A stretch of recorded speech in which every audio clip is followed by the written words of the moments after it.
Polylines. Polylines are funny little things. They look simple, but they're actually not. They have some levels of complexity.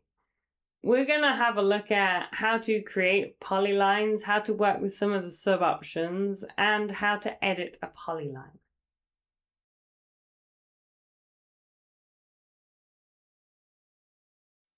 Creating a polyline is fairly simple. Type in P-line or click Polyline in the ribbon and just get clicking. But you'll notice in the command line there's some extra options. If I click A, I can toggle this curve on and off.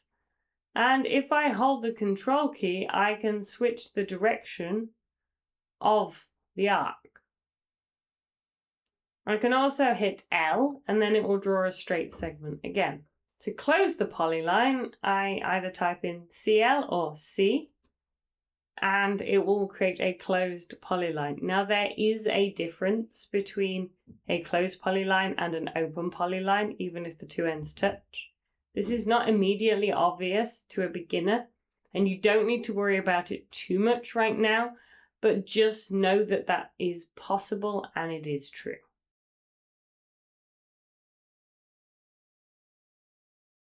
Once you have created your polyline, you might want to edit it.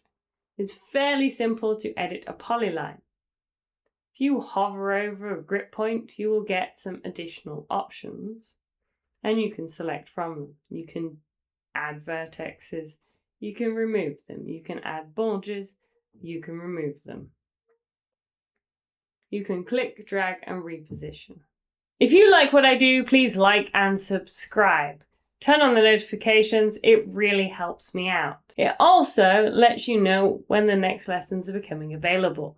Additional resources are available, including PDFs, DWG files, reference documentation, and exclusive videos. Please see the link in the description. Thank you so much for watching, and I look forward to seeing you in the next video.